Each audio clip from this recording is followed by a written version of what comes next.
proceed to main title sequence.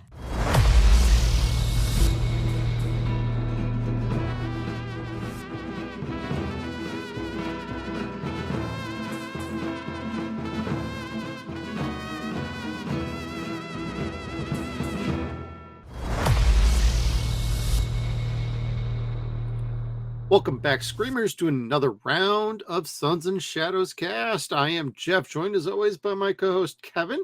We're wrapping up Drawn Together with season 3 and the movie. I've never been through this round, and Kevin's clearly seen these before. But Kevin, you have any fond memories of these before we just go ahead and start ripping into it? There's a couple that I was really kind of waiting for you to see, and I guess we'll get to them when we get to them. But yeah, there's a couple moments that I really liked from this season. You have any particular favorite moments? The Terminator.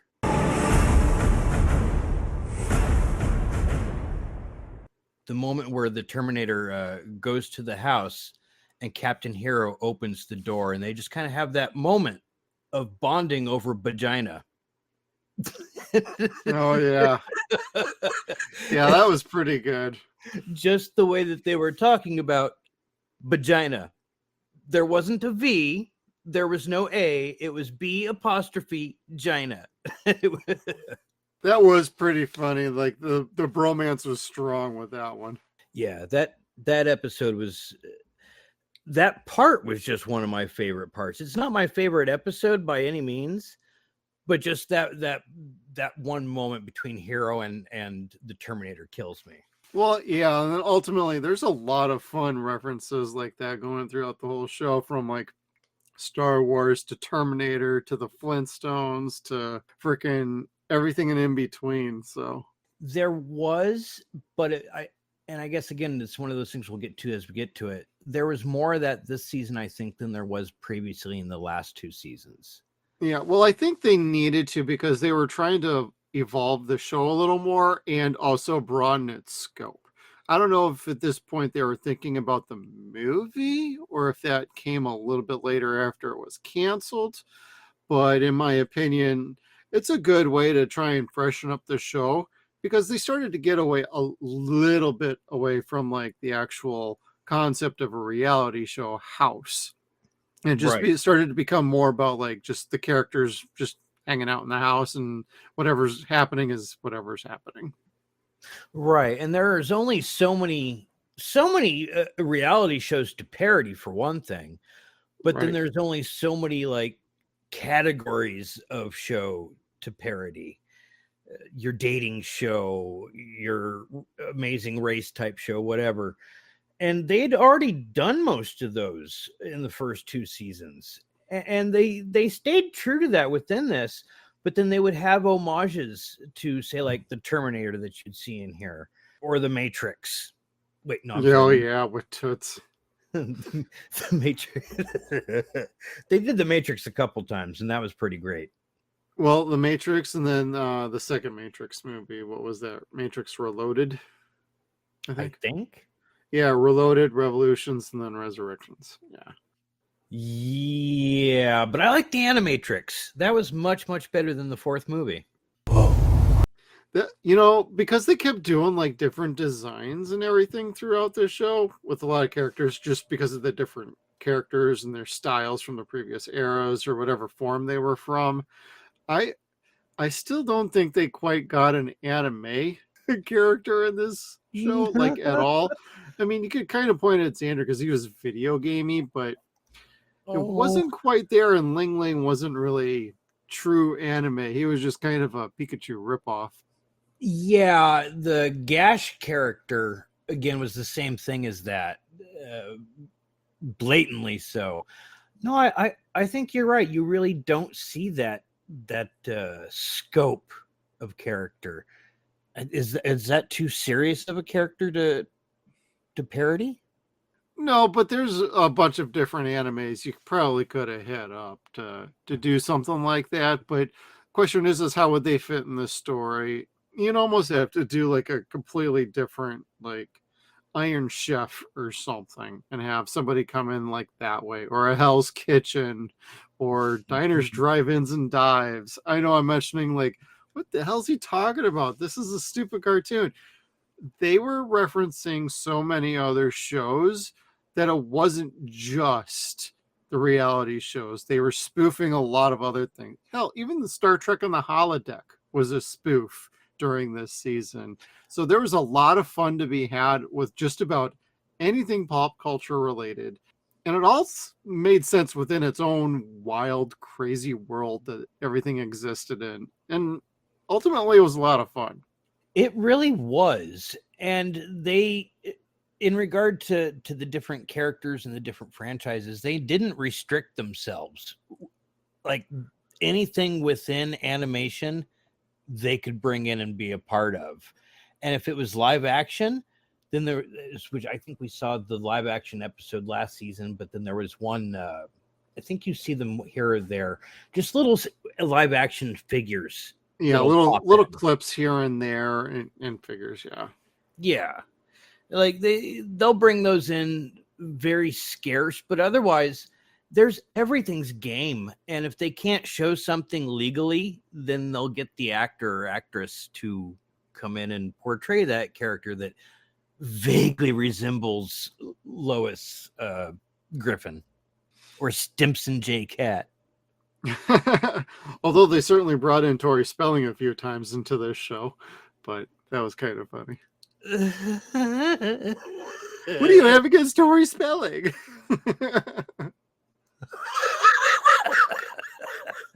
I can't even answer that question with a straight face. It's like, how much time you got? Yep, I mean, we already have run like an hour on these, an hour and a half, so we don't have like days upon days for that answer.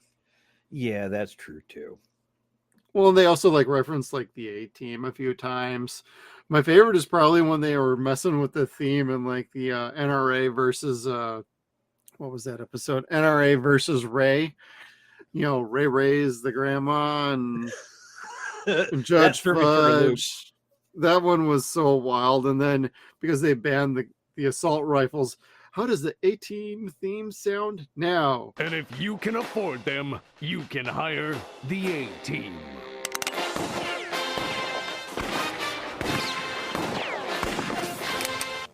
Oh, God damn it. They're out of bullets and they're trying to figure out how to reload it or unjam it. And it just starts complaining as the opening narration for the new A-Team theme. And it's like, this is great.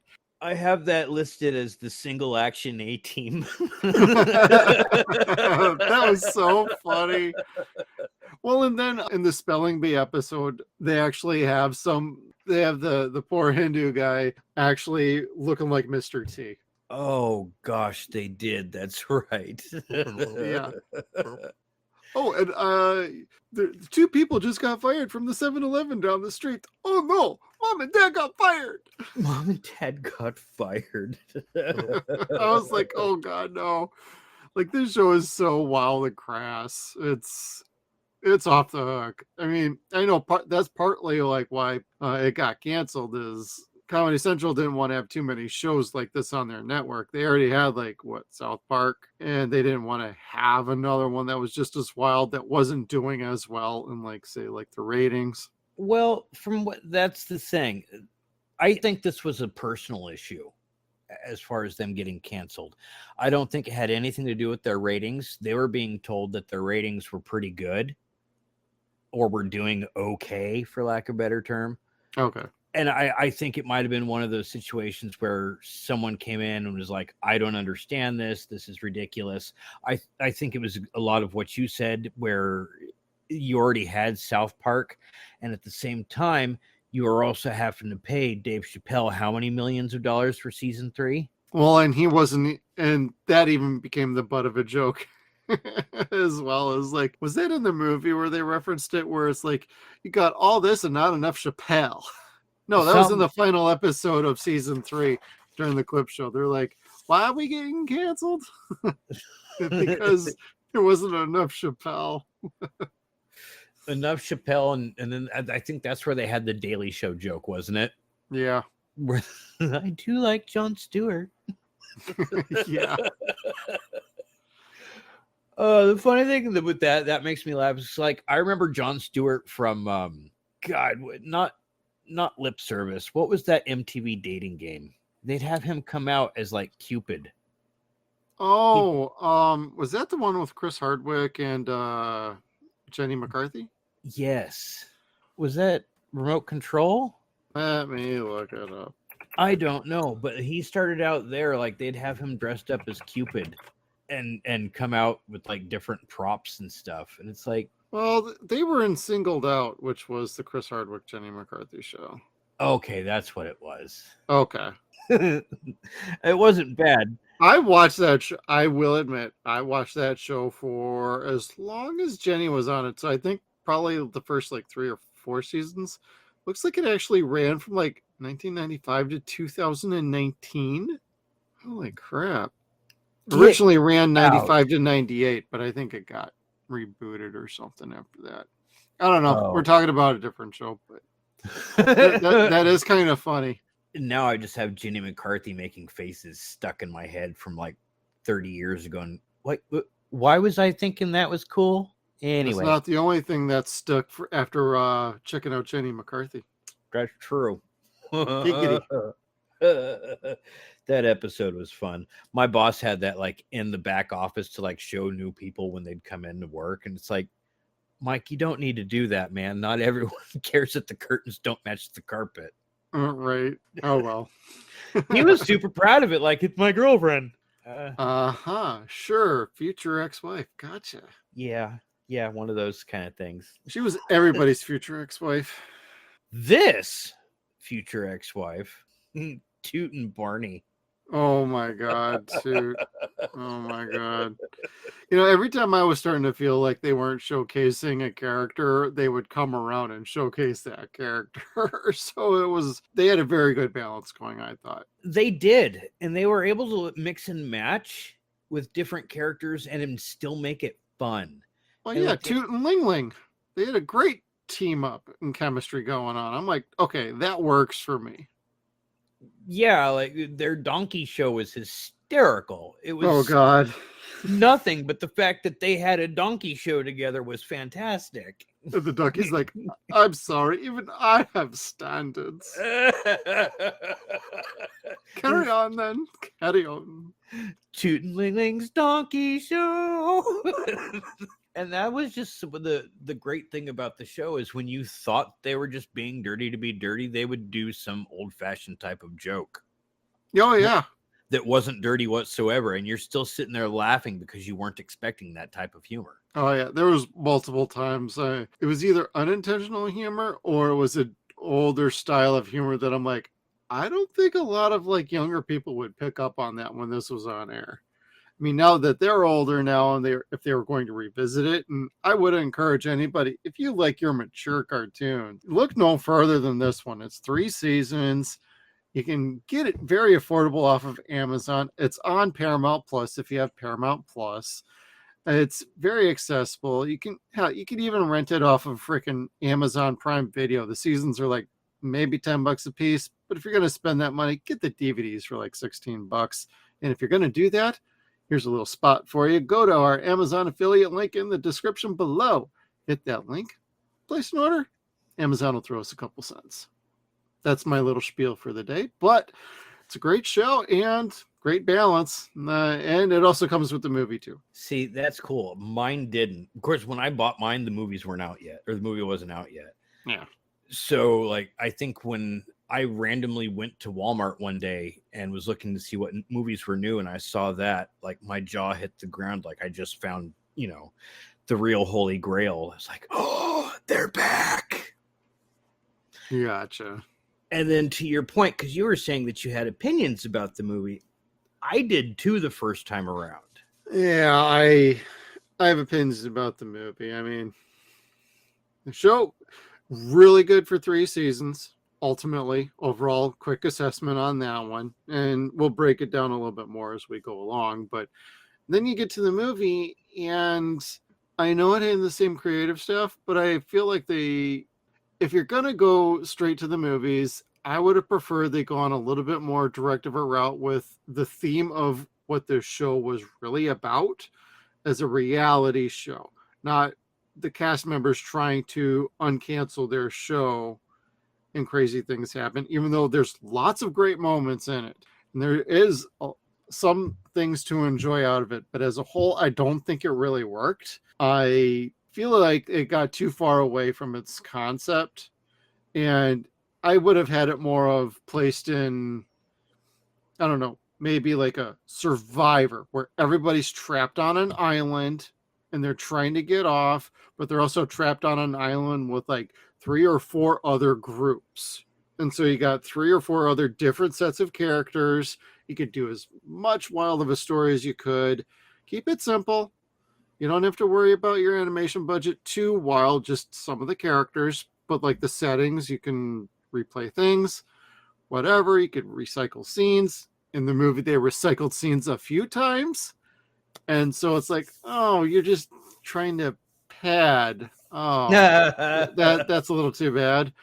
But, you know, that also could have been done to serve as a running gag. I don't know. I didn't watch any of the making ofs or special features on it, but movie didn't quite work for me, but there was still enough to enjoy out of it. I did see like a lot of people really complaining like this is the worst movie of all time.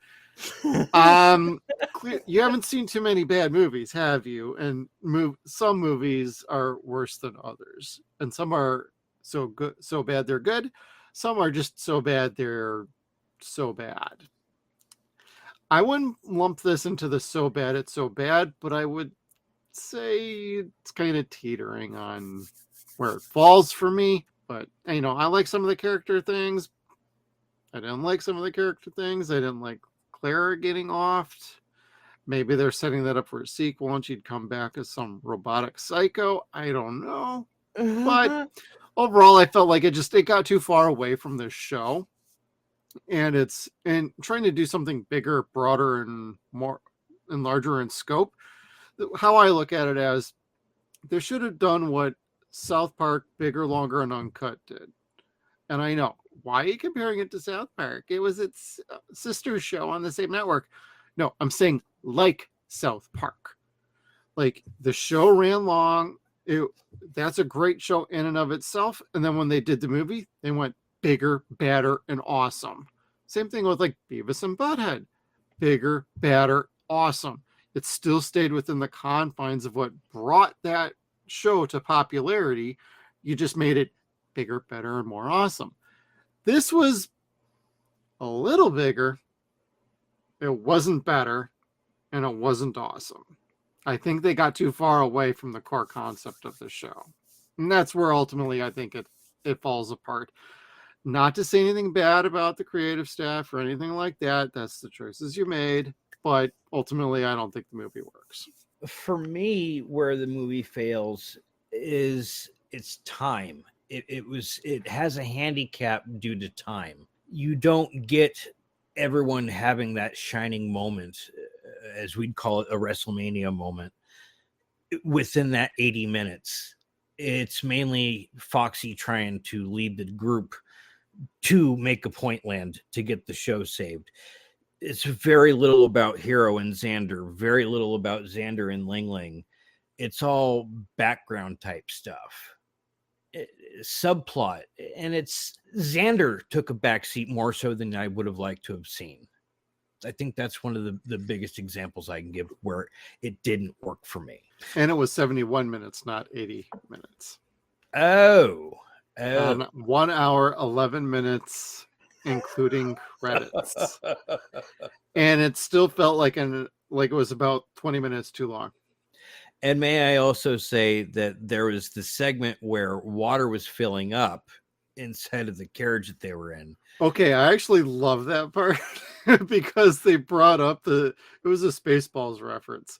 Hey, let's watch our own movie and see what's going on and see where we need to go. And so they hit the running commentary button because they're like, hey, let's listen to the commentary and see what the writers figured out for an escape for us. And as they're listening to it, the commentary is just like, yeah, this scene kind of drug out for us. We didn't really know what we were doing. Oh, hey, you have a kid? Yeah, I got a kid too. Yeah, in the meantime, the big cast of characters is just going, who listens to this shit? When you get to the point already, what the fuck is going on? And it's complete. That is one of the best moments out of the movie, is just being able to do something like that while some like droning commentary is going on. And then they ultimately get their resolution, but it's like they say what the resolution is like, oh, maybe we'll just do something nobody's ever seen before, and it'll just make sense. You pull on Ling Ling's tail, and he inflates. It becomes a very it becomes a life-saving raft. And then, and also because we haven't seen it in a while, we'll have Foxy take her top off, and then Foxy's like, I think I'll take my top off, and then she swims up, puts her tits right up against the glass and starts getting all sexy. Then they pull the tail on Ling Ling, and they're alive. Then they escape, and they're fine. It was so goddamn funny. And I think the more that Matt and Dave were just talking about nothing and how they just really weren't sure. Gosh, it's a nice day outside. And what were we doing that day? It just watching the water. Thinking about your kid, because you're the first person who's ever had a kid. And now it was also extra special as a fan because I like their commentaries on the first 3 seasons. The commentaries are hysterical. I need to check those out. I didn't listen to any of them. Like, that's basically how I learned what bukkake was. So you do know about hentai. Gotcha. And why the octopus fob became a thing. Yes. So thank you, Matt and Dave, for that. We'll have you watch Legend of Overfiend next. That'll change your tune. Good gracious. That sounds...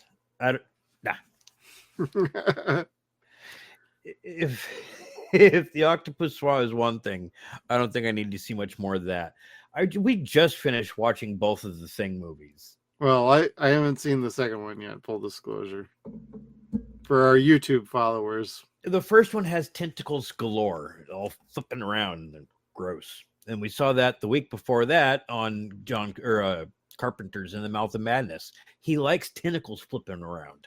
But the octopus war has a brief cameo in this one, in the last episode where they were doing La La La Labia Unplugged, and it was really pretty. I don't care what anybody says. Like, I put it on my set list, and I know as soon as it comes on, my wife's gonna like try to backhand me or something to like move the radio station, or not radio station, to switch the song. But it's really pretty. The girls did a great job. Labia, baby, you got something for me. In your wizard sleeve. I don't know how many listeners that just cost us, but You're sorry. welcome. We warned you 2 episodes ago. But this is going to be a bad one. No, I liked that final episode because the only thing that they really hadn't spoofed yet was American Idol. Yeah. And they did a really good job. All throughout the entire series, they did a good job musically. Like Jess Harnell did such a great job doing different characters and singing, and it was just fantastic. Well, I liked Woldor going all metal on everybody, and when they said you are not safe, I was like, oh bullshit, that's one of the better performances in this fucking episode. Like, the people you would peg were safe and not safe for like voting off or whatever was like completely backwards. Like, the not safe were all the really good ones, and the safe ones were like, really?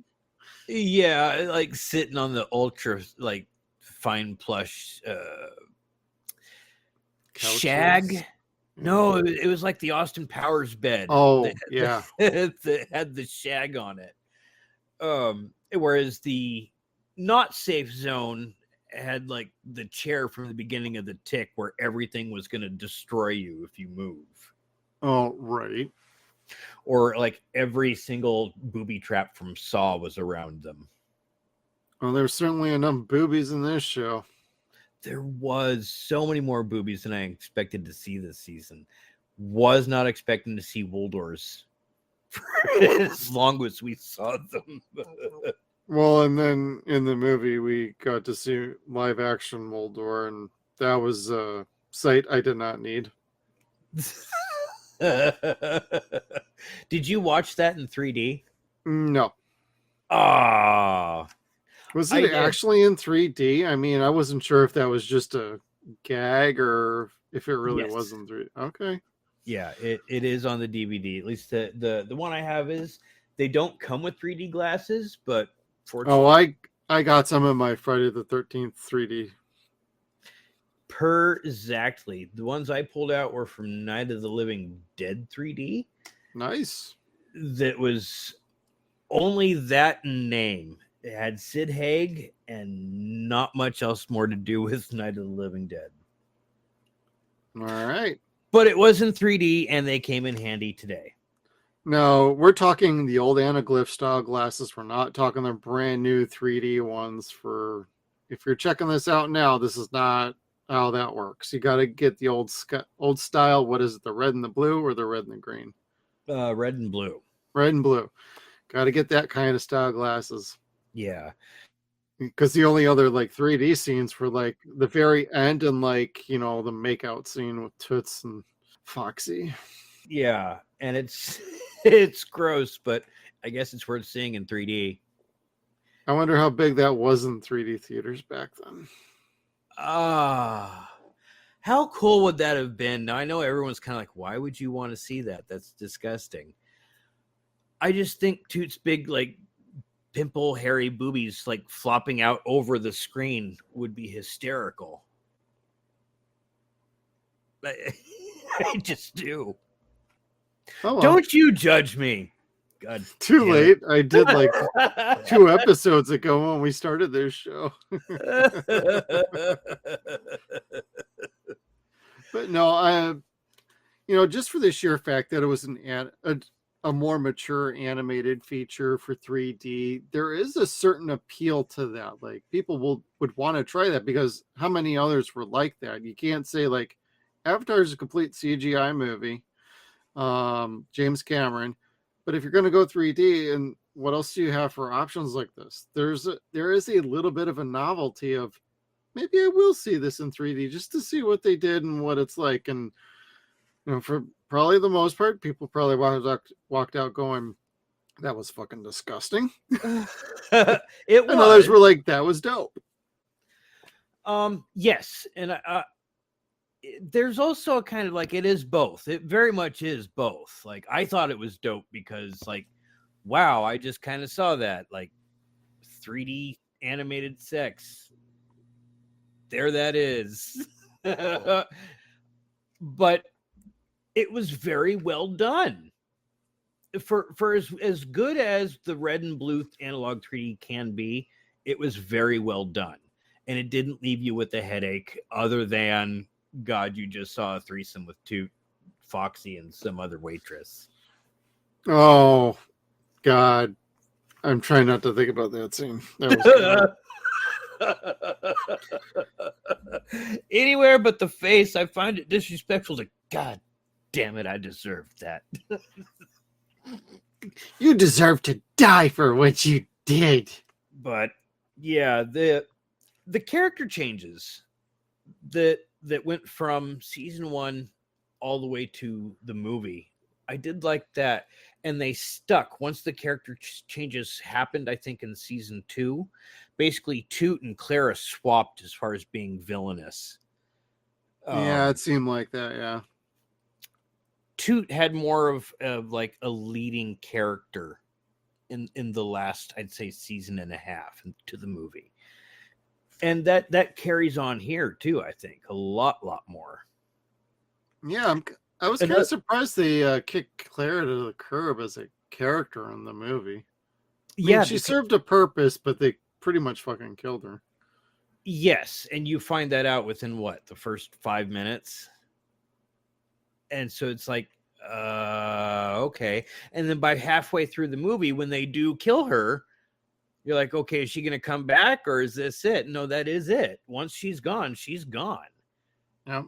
And then the same thing happens with Waldor. He's gone. And then at the very end, everybody's gone. And as a fan, you're kind of like, what just happened there? And you watch it again and you're kind of like, well, okay, I guess the characters weren't going to go anywhere else. They weren't getting their show back. They had no resolution. They didn't get a point. They didn't want a point. They had to die, I guess. Yeah, pretty much. Horribly and randomly. Yeah, it had to be Spanky stepping on an eraser bomb.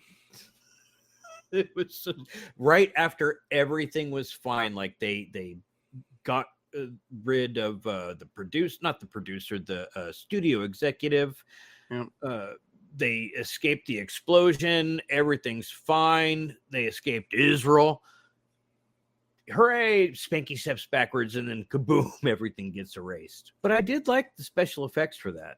Oh yeah, I really liked Israel as like the ED-209 ripoff from like RoboCop, and just a bit different and a bit off. I mean, I noticed that Seth MacFarlane like voiced that character, so that was pretty funny to see that. He killed me as fucking Israel, though. Israel should be able to take a nap wherever Israel wants. Stop bothering me. And so he sleeps in the middle of a freaking interstate. And Kevin's got his head buried in his hands. It was all allegory. It was just very fucked up because when you take it out of context, Israel's being very irrational. Oh, well, one thing I liked about like the Israel stuff in the movie, essentially when they go to take out the king in the Disneyland castle or the Disneyland like castle, and there's a great scene. I'm going to insert it here. Target has been eliminated. Just to be on the safe side, erase the whole place. And get back here when you've done. There's been a change of plans. But sir, this is the happiest place on Earth. It was the happiest place on Earth. Erase it all.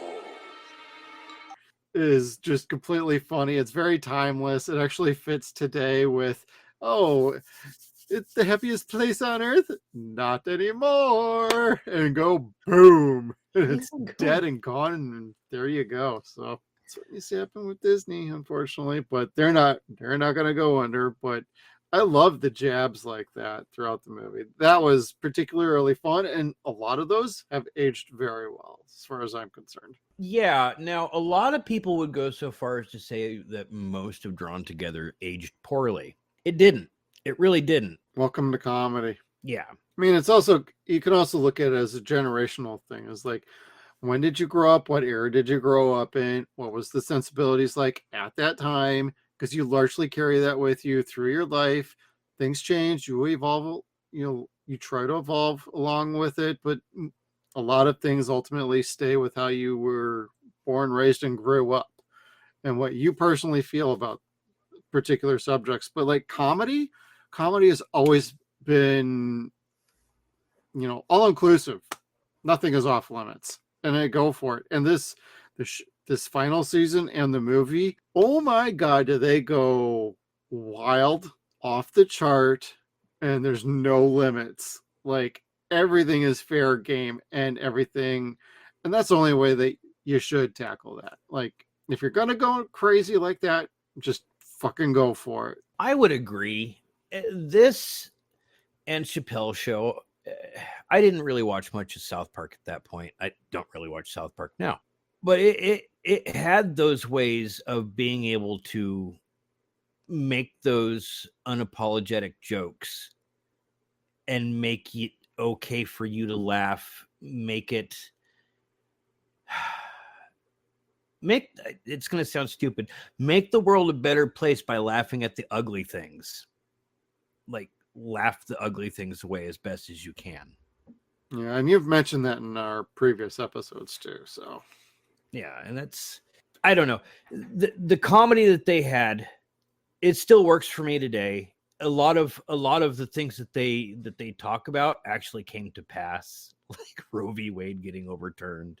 Yeah, there's some shit in this show where you're like, if you watch it now, you'll be like, wow, some of this is like spot on. Some of it's not, but it was never intended to be a prediction show. It was just making fun of things at that time.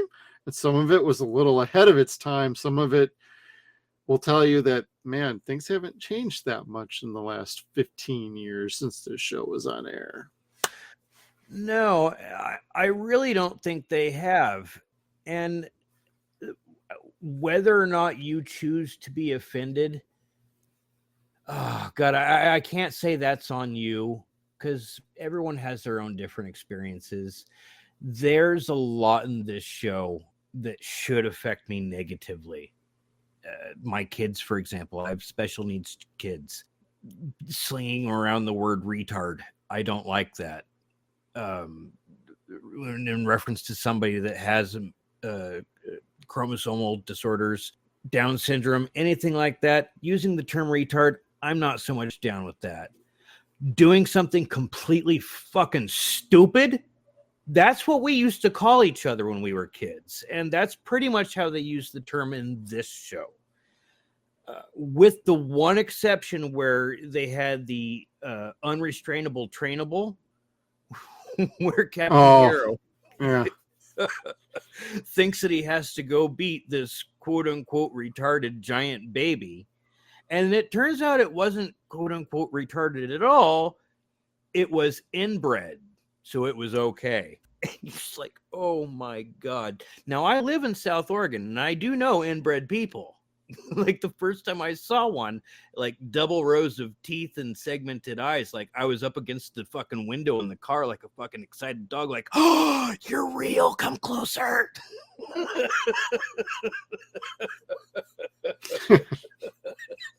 It's true. Did you have a girlfriend named Molly too? Oh, yes, that's right. Captain Hero got his necrophilia fetish for this season. Molly. Dragging around a corpse that had doo-doo undies was fucking fantastic. And I thought I noticed it in the second spot. The third time, I'm like, dude, the back of her chonies got duty on him or something. Well, she was not clean and Hero had been there. That is true. All it does is it just makes me think back to the baby episode in season 3. I have a one-word note for that whole episode. Wow. That's all I can say about that one. Became a whore. Oh my God. That's all I could think. Like when I was watching that, I'm just like, wow. There's a I can't even talk about that one. There's a baby named Sid that you only see twice. They put him down for a nap in Sid's cradle, and it's SID''S cradle, and you don't see Sid for the rest of the episode. Then there's another boy, Walter. Is that what his name was? Walter? Yeah. It gets turned into Waldor. Is tortured, yeah. And then disfigured by Captain Hero. Would that be a good word for it? Yeah, what was it? The sit and spin? Yeah. Yeah. And it flings him off and his ass flies into the door and the doorknob gets stuck up his ass. And he turns yellow. And that's how Waldor became who he is. How she became a whore just kills me. God. I got a kick out of the narrator in that episode, at least. It's so stupid, but it's stupid, but it was true, because the funny thing is everybody in the cartoon or in that episode is the exact opposite of how they are as an adult. Right. So Captain Hero didn't have a thing for dead people or dead chicks. Xander wasn't gay. Spanky wasn't crass. Like, he didn't think you should potty anywhere other than in the toilet or in your diaper. They just get stuck in these situations where they have to do the things that they hate the most, and it turns out that they like it. And they're very good at it. As babies. My God. Foxy doing the striptease. It's so gross. Striptease in a onesie. Ugh. Now, again, people going, that's disgusting. Why are you laughing at that? It's because it's a fucking cartoon and it's the absurdity of it. That's what comedy is. It's absurdity. Making fun of the real shit. The Right. horrid shit. Not just the shit in the diaper, but everything. That was fantastic. And they even called it a wacky wall crawler. Oh my God. Going down the side of the wall. And I had to explain that to my wife because she didn't know what a wacky wall crawler was. I'm like, oh, I'll be right back. I got to go to the store. Give me a quarter. Oh no. Yeah, I got yelled at. She's like, that's gross. Don't let the dog get it. Yeah. Like, I didn't think about that until you said not to. This is true. Just had to say something. My dog eats everything. But did you have a favorite episode in this season? Yeah. Let me take a quick look here. The babies was one of mine. That's why I ask.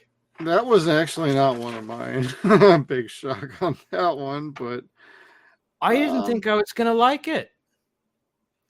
you know, as stupid as it was, I'm gonna say the Lost in Parking Space, or Lost in Park, yeah, Lost in Parking Space parts 1 and part 2. I thought those were great because the simplest solution was eluding everybody. Just get out. Just get out the roof and leave. But there was so much wild going on, and then the Hot Topic thing was tremendous. Everybody had a role. So it felt like everybody had a moment to shine and not shine at the same time in that two-parter. And I'm like, now this is what I'm thinking of for expanding your scope and broadening your reach, really. Seeing what you Yes. can do with your muscles and what you could do with all the fun characters. Like fucking Waldorf Outside and of the his house. ventriloquist and burning that thing to keep alive, and then doing all the references and just Star Wars. Oh, Toots is dead. Let's slice that belly open and hide in her warmth. I'm like, oh my God. And I thought she smelled bad on the outside.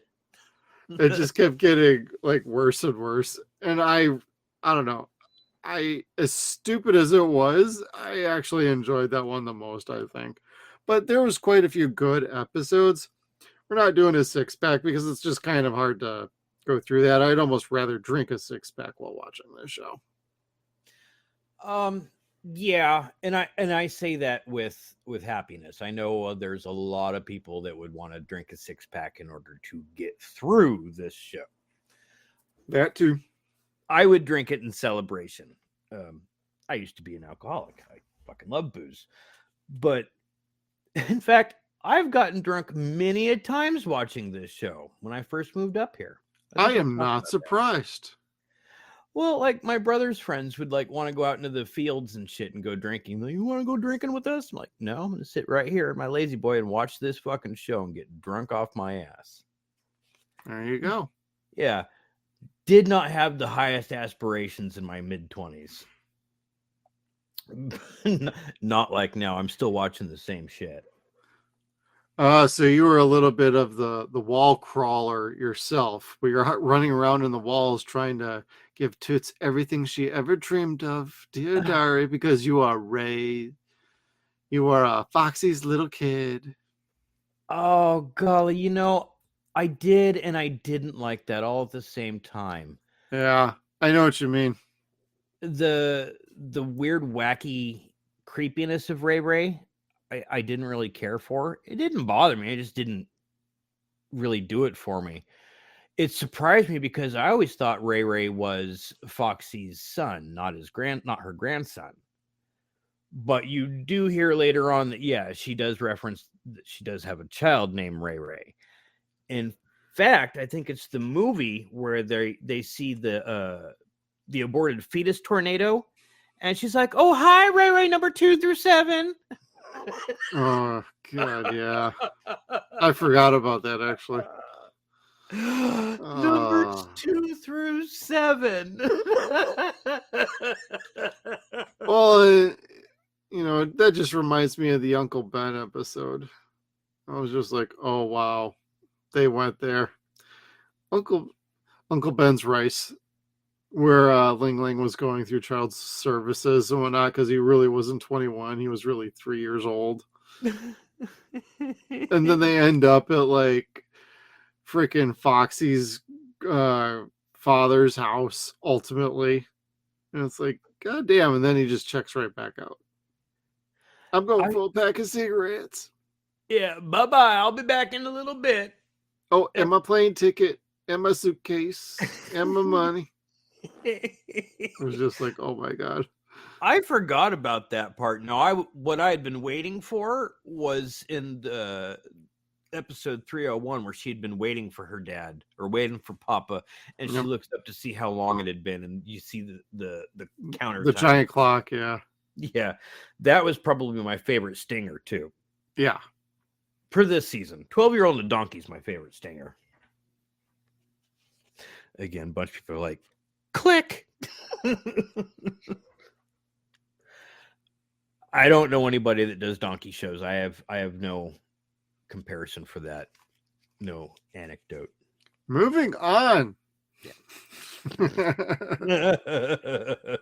Oh, my ultimate favorite episode, though, I think came down to episode 312, The Breakfast Food Killer. Oh, yeah. I couldn't stop laughing throughout that entire episode. Like the Studio 54 part was funny enough, but the digs that they were making was hysterical. And then Foxy being Toot being the hero was hysterical to me. It was fantastic. She has the best line saying, well, I probably could take your offer, which is definitely in my best interest, but I am far too vindictive for that. So fuck you, ass bag. That was really good. The thing about that episode is I wrote down, I don't think I'll ever look or think of a hero sandwich in the same way ever again. Oh, Lord. Yeah. That was an episode. That was the one where he was messing with his 12-year-old self. Yeah. Yeah, that was the episode where I was kind of like, this one's a little boring. That one's called The Nipple Ring Goes to Foster. It was so gross. But I think it's because, like, body piercing is gross. Like, not, like, unsanitary. Like, people who get piercings, you're not gross to me. But, like, I can't watch a movie where somebody's getting their skin poked with the needles or anything like that. It grosses me out. Isn't that right, Fernando?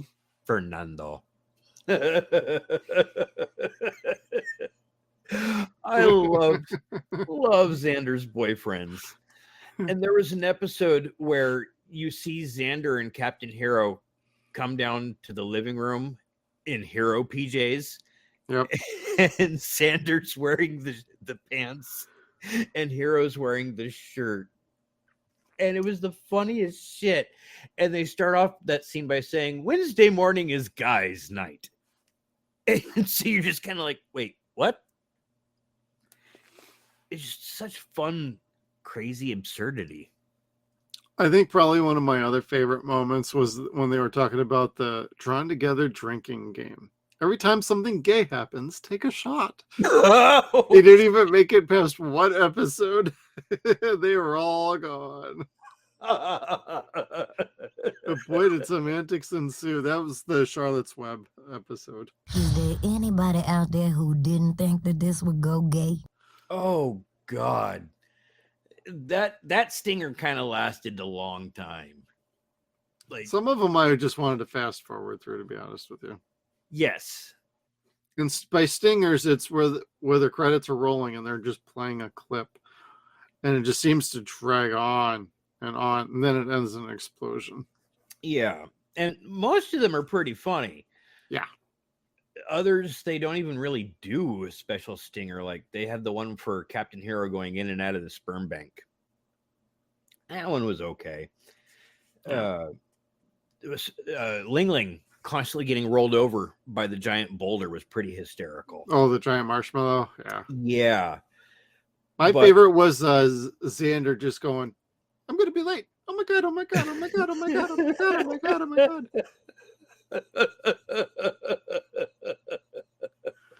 Oh, my brother used to be able to do that really well. Oh, I can believe that. Oh, golly. But these characters, they're treacherous, vile people, low-life scum that you wouldn't want to spend time with, but you root for them. And they're fun, and they're funny. You wouldn't want to be in the same room, but God, you wish them well. And you wish them upon the people you don't like. Right. Yeah, like especially Toot. And even though they're parodies of franchises that you already know, they're written more like people that you already know and make fun of. Oh yeah. And that's the charm to them. And I think we talked about in the first season where you could already tell Captain Hero, the big alpha male, is secretly gay, and he's probably going to be the last person to know, which is the case. Oh, exactly. I mean, all the characters are a bit wild, eccentric, crazy. But that's part of the charm to the show, and it works for just about everybody. And then they try and get to the last episode where they vote somebody off, and they vote off the one character who got shoehorned in literally the last second. What was it, Mickey the Mouse, or no? God, who did they vote off in the last episode of the show? Shit. Oh God, I don't even remember what the But it was a mouse creature, and they inserted him into every picture that they showed because they were saving money on animation costs. Yes. It's like, wow, because your scale ain't even right. I love this. Like I like Wandom. I like Wandom. Random. Like bugs showing up. Bugs showing up, suck my taint girl. Oh yeah. That was more the movie, but yeah. Who do we get replaced by? Suck my taint girl. Oh, that explains it. This is also where I learned the phrase taint. Prior to that, that's what we used to refer to as the chode. Which did you ever watch is it Total Divas? Where I think it was Cena was trying to explain to Nikki what a perineum is, and she's like, no, it's called the chode. And he's telling her, no, it's called the perineum. And God bless Nikki, because I feel her like definite confidence. That's what we've always grown up calling your chode. When you fall on your bike, you hit that part, dude busted his chode. Yeah. So that's just what that made me think of. Just saying. Yeah. One of the parts, I think, where I think they kind of slapped me in the face, not doing something so much where I couldn't believe it, but where they had a joke so funny where you just kind of had to put your head in your hands. And that's in the Breakfast Food Killer episode, where they find out that General Mills's treasure is this mine full of crunch berries, which are basically cocaine. And Diggum the frog is whipping all these children, all these child slaves. It was very Temple of Doomish for Indiana Jones fans. Yes, he was beating them like the guys in Temple of Doom would. So the house frees these children, and then you find out that they weren't slaves at all. That was the only source of income for the village, and now no one could afford to feed anybody else. Ain't nobody got jobs now. Unemployment office is going to be like 5 miles long. No one could afford food now because no one had jobs. At 3 cents an hour, we don't have the money to pay for food no more. That just had me kind of like, oh my God, I really did not see that coming. Yeah, there was quite a bit of that throughout the season and the show overall. I think that always led to part of what helped make the show work so well. Yes. And I think, again, ultimately that's what its demise was a studio exec that just didn't understand that type of thing. Didn't think that maybe for what he didn't understand or what she didn't understand, that if the ratings were good enough, and it just needed to have gone.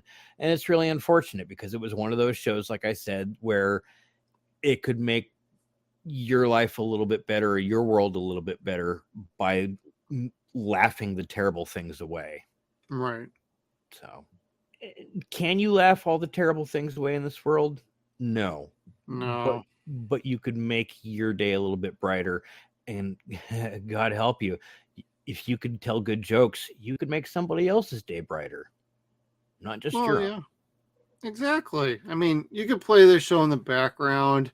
You could sit down and watch it. And, some episodes may work better than others. Some lines may work better than others.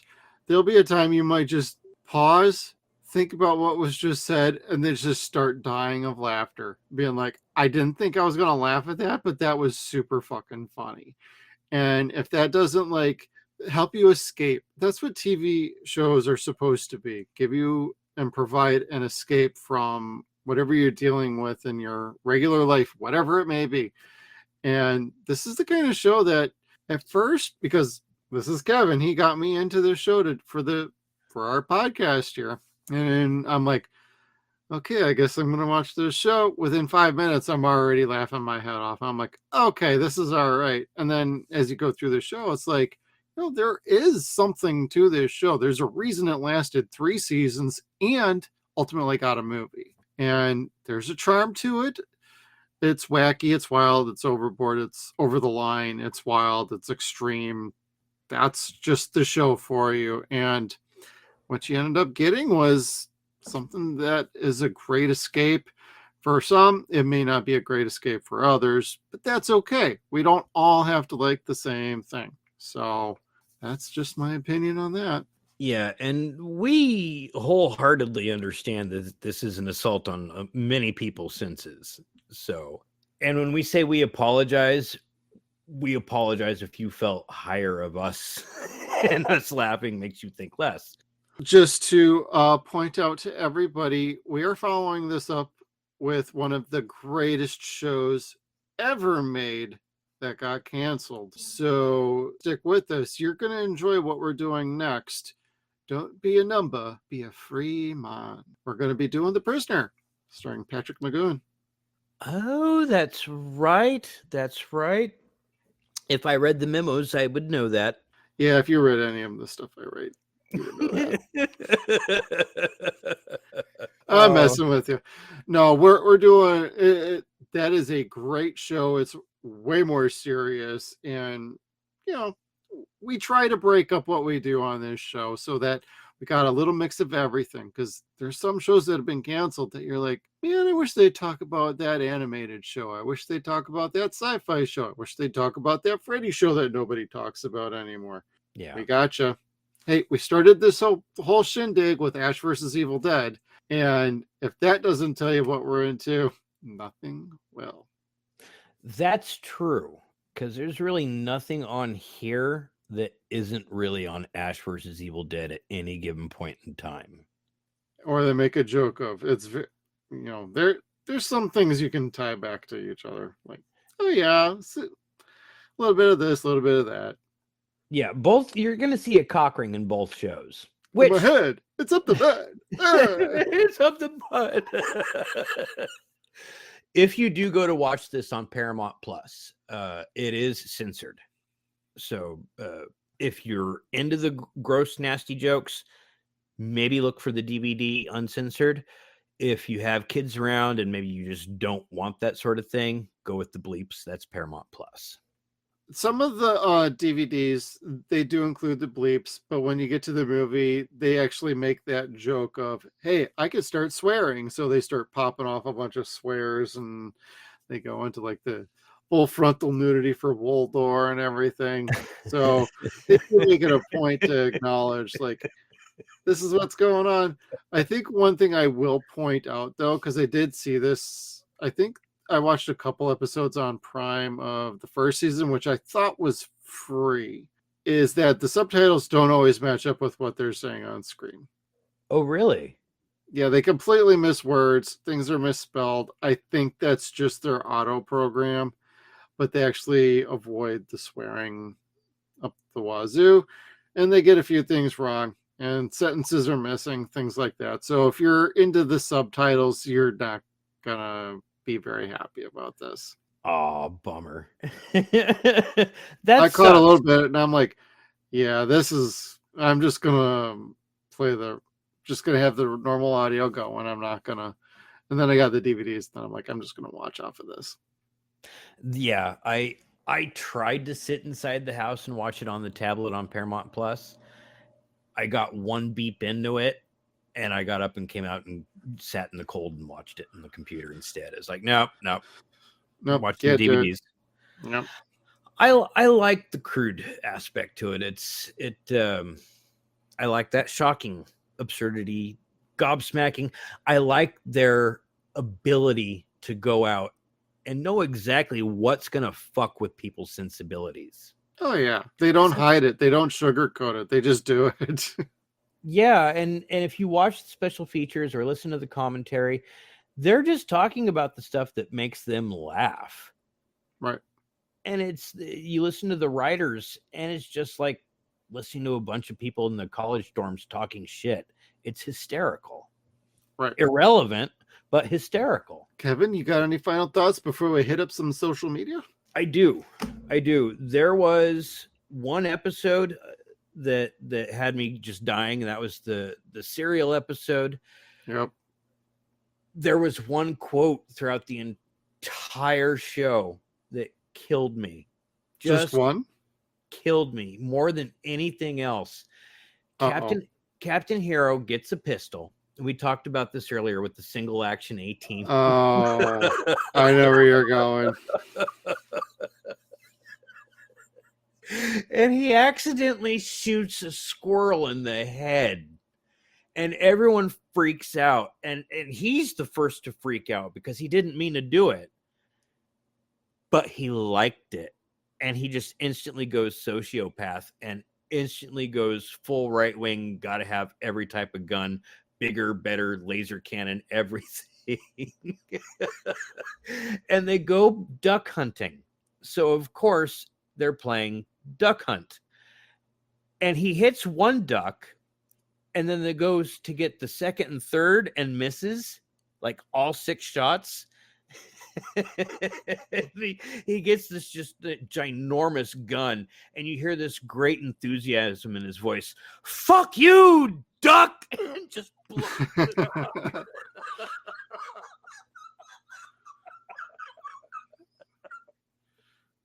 Just the excited enthusiasm.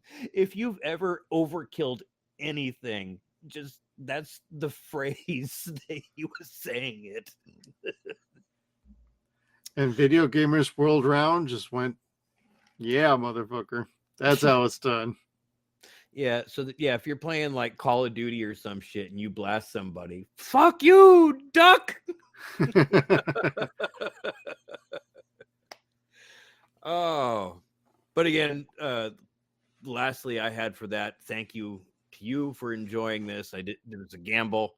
Thank you for everybody for listening to this. It was a gamble, especially those of you that didn't like it. We are about to make it worth your while. We're going to read your gripes about the show.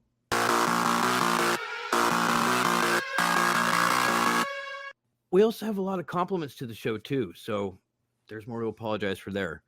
It was really kind of split 50-50 who liked it and who disliked it. The first up, we had our friend Nova Jim, who's just pointed out, that is a weird show.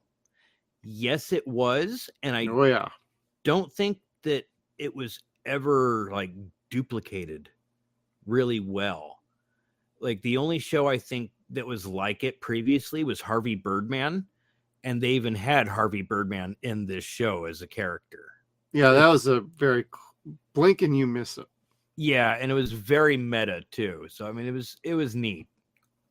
Yeah, him being Clara's attorney in the Senate. Yeah. And then we had a short conversation with some friends. Chris Stedman said, "I watched a Gen Z take-up challenge." Insert eye roll to watch this show. Basically, he's watching a younger kid watch this for the first time, and he quit halfway through the season and started posting a rant on how offended he was. And my friend Pat says, "I watched." No, he didn't. That's the same comment. I did it again. Basically, Pat said the same thing that you and I were saying on how comedy doesn't need to be canceled, shoehorned, pigeonholed. You can't not say certain things. There needs to be a taboo only to make things extra funny. That's all. Not because things need to be off bounds per se. And we've got Emma Louise who says, "Is this considered self-harm? Should I be concerned about you?" No, it's not self-harm. Really? unless you're Spanky. Unless you're Spanky. Unless you're into that sort of thing. Okay, Clara. "I'm sorry for keeping these slave children." She whips herself. "I'm free to go. I said I'm sorry, not stop." God, I loved her in the UPS episode. Where she thought the UPS guy was the Satan trying to get her to sign over her soul. Had one of my favorite lines in it. The company has a strict policy against murder. Unlike DHL, their whole pay scale is based on confirmed kills. It just gets me. And then Keith Duvall says, "I really liked this show when I was 23. I watched an episode recently and it came to the conclusion, not for the first time, that 23-year-old me didn't know shit about fuck." Keith for the win for the comments. Yeah, that I think out of everything that we're gonna go through, that's probably gonna be the best one. It's true. When you're 23, 24 years old, you don't have much life experience. Like you think terrible, horrible, nasty things are funny. And I still do because I'm still 14 upstairs. And I've got every reason to understand that these things are not a laughing matter, but they still are. I'm sorry. Y'all are a bunch of Captain Heroes at 23. Jesus. A bit, yes. And Aaron replied to that. "I remember Adult Swim was once answering a question from an anime fan in response to, does all American animation have to be funny? They responded, absolutely not. Absolutely not. Look at Drawn Together." And he says, "Not to brag, but I hated it then." Whatever, you hipster. Hey, you're entitled to your opinion. It's all good. No, I totally get why people don't like this. Like, again, Oh yeah. my It's family not didn't for like it. everybody. It's not for everybody. It's just the way it is. Yeah, like you're not going to hear any racial slurs in this show. You're going to hear words that come really close to it, like in the spelling bee contest where Oh yeah. Foxy had to spell knickers. And she goes, "Excuse me?" The guy reading it was trying to like use the word knickers, Knickers, like your pants, your knickerbockers. And he kept trying to make it in like the most racist terms possible. And she just beats the shit out of him. And then by the end of the episode, the same guy gives her the same word, knickers. And she gets over herself, what she defines as her fear of homonyms. And then beats the shit out of him later. Oh yeah. Next, we have Jim Cruz, who said, "This concept with this voice talent and the right creative team could have held up real well and would be remembered really fondly today. Tried rewatching it recently and made it almost a full 5 minutes." I'm sorry, Jim. I'm not. Then you're going to be with Mike here. Mike Watson said, I loved it. I don't doubt that. Mike is very much like us. He has a very close sense of humor. And Dustin Prill says, I liked the show. A bit heavy-handed. To be fair, it's hard to thread the needle with stuff like that. That's very true. It is. And you kind of have to be heavy-handed in a show like this because pussyfooting around it doesn't make it funny. It just really doesn't. Like an allusion to is only funny here and there. Right. And then Thin Lion says, never got into the show, but in short spurts like this here, and he showed us a clip, it's probably really hysterical. And what he showed was a clip of Captain Hero having given away his powers and then being locked into a chair like Christopher Reeve was, faced having to go up a flight of stairs. Yeah. No! Yeah, that's fucked up, but it is kind of funny because what's he's like his greatest enemy is now stairs. Fucked up. Yes, I know. But that's just what it was. Dun, dun, dun, dun. Yep. And let's see here. Melissa Navarro says that show was hilarious. The frickin' Octopussoir was the best. I liked him too. He made me laugh. He still makes me laugh. The whole I pinky swear. It kills me every time. But he's now married and has children. Yes. Love and marriage. He did come back to do the short cover with them of La La La Labia Unplugged. You got something from me. Norman Renner says Adam Carolla is to Drawn Together as Norm Macdonald is to Mike Tyson Mysteries. I don't know that one. I do. Those are words I never thought I'd ever get to hear put strung together again. Well, you just did it on our show, so congratulations, Kevin. You did it, buddy. Sierra Rain says Drawn Together had one of the most meta jokes I had ever seen, where they were trying to listen to the Pikachu character, which was subtitled, but there was a Daily Show overlay advertisement over it, and literally the Superman character said, I don't understand him, but there's a new Daily Show on tonight. And that's where you hear Xander going, oh, I do like that Jon Stewart. The first time I noticed that too, I'm like, wait, did they rip this off the wrong broadcast? Then they didn't go off the tapes or something? No, that was actually part of the episode. Yeah, it is kind of jarring because when what we do specifically, we do see that. Yeah. And so it's like, oh, wait a second. That's actually intentional. Never mind. And next we have John Malbrough who says, I loved this show. Again, thank you. We needed that extra support so I don't necessarily feel like the demented person. The only demented person. Yes. I've got half of you coming with me to hell. All right. Next is Jen Peters. She said, damn, I haven't watched that show since it originally aired. Jen, Paramount Plus. And we had both Stuart Slaymaker and Jen Snow both said, I completely forgot about this show. Paramount Plus, if you could make it more than 5 minutes, we probably owe somebody something. Or they owe us something. Whichever. Quinn Keating says, hearing Tara Strong and Cree Summer in such adult roles is such a mind frag for me since they're voices from my childhood. Yeah, I know, right? I respect that. That is, for me, what Jim Cummings did in the Splatterhouse game. Like, it was basically his regular voice, which sounds like mostly like Darkwing Duck. Yeah. And was just being the most crude, taunting demon that you could possibly think. Like, the main character's wanting to get out of this torturous hell, and he's like, oh, I'm sorry, Dave. Was that you or your vagina talking? I couldn't tell. It's like, shit. Anyway. Next, we have Ruben Rico says, I don't really remember getting into this show. Maybe I should give it another go. Come on, Ruben. Yes, but not with the kids around. Yeah, very true. Ryan Vitek says, Trippin' the Riff, I remember being out the same time as this show. I could never really choose between which of the two to watch. I don't think I ever really saw Trippin' the Riff. Did you? That was on Sci-Fi Channel. I want to say I watched like the first season. I think it only ran like 2 though. It was all right. I didn't mind it, but it was very like CGI heavy. So it was a little different sort of drawing.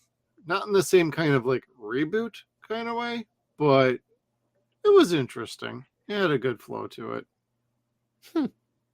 I will have to look that up at some point because, like I said, I only know it by title. Right.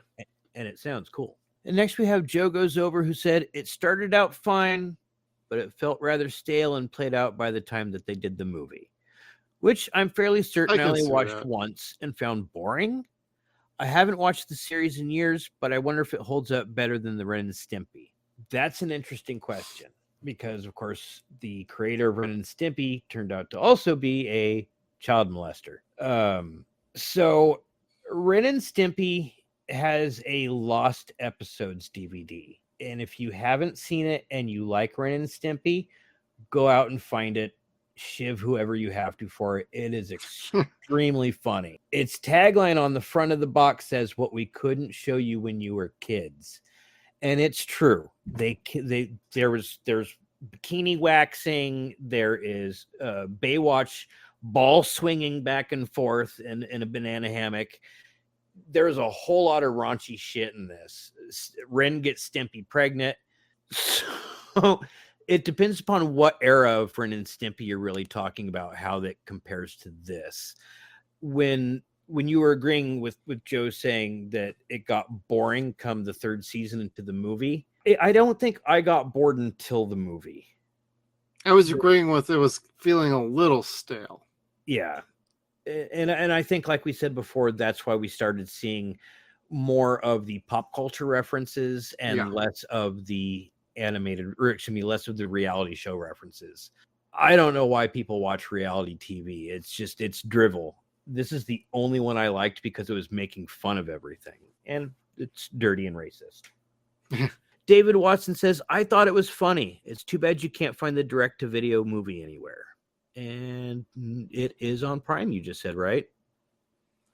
No, direct-to-video, hearing you now, is that in relation to the end of the movie where they say there's going to be a sequel? No, the movie is the direct-to-DVD movie. Okay. So it was basically foretelling its own coming in the show there. But no, you can find it on Prime, but you will be paying for it. It's not free.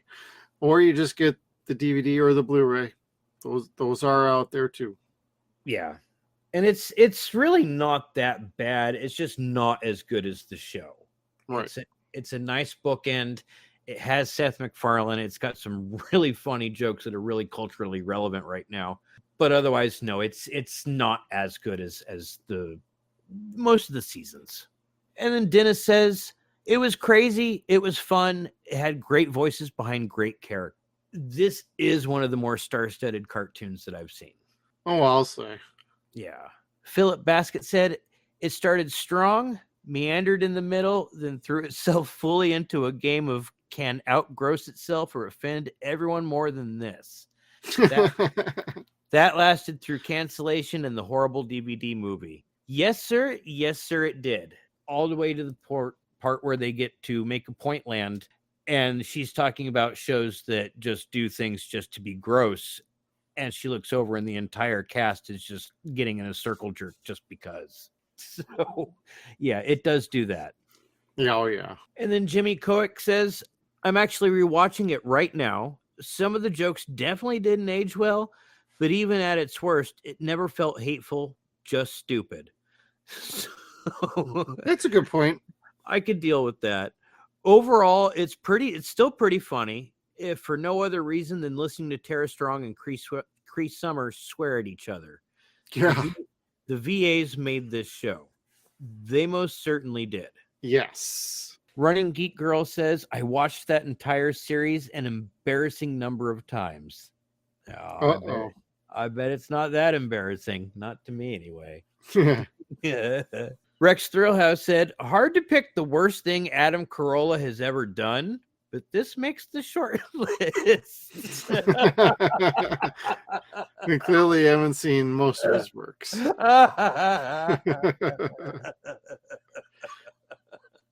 You know what? I will admit to listening to a ton of Love Line when I was in high school.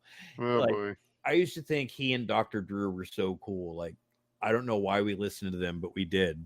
And let's see here. Number one Godzilla fan says, this show was an absolute dumpster fire, and I watched way more of it when it came out than I should have.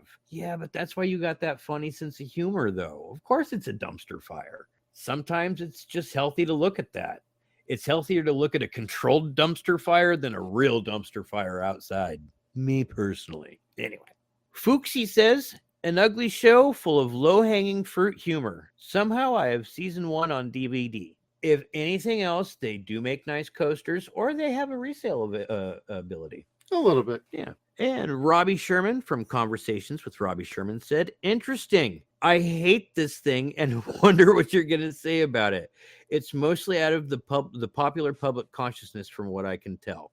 By and large, yes, unless you get a cretin like me that likes to remind people that we have dirty history. I think it's important to have things like this. I do. It's a type of humor that still needs to be remembered.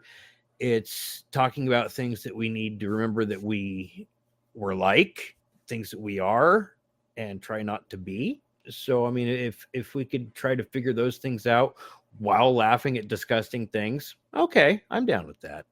And Richard said some are bad characters, but they're just drawn that way. Boom. It's true. Foxy's definitely drawn that way. Oh, yeah, she is. And that was what we had for our letters for Drawn Together. All right. Thank you, everybody, for sending in those comments. We appreciate everybody for tuning in. We have now covered Drawn Together seasons 1 through 3 and the movie. What did you think of it? Did you like it? Hey, let us know some of your thoughts, but want to thank you all for tuning in. We'll see you next time as we cover The Prisoner. Make sure you check us out on all of our social media platforms. We got Facebook, Twitter. We are at Suns and Shadows. We're also on Instagram at Suns and Shadows Cast. We are at SunsAndShadows.com. Thank you again, everybody, and we'll see you down the road.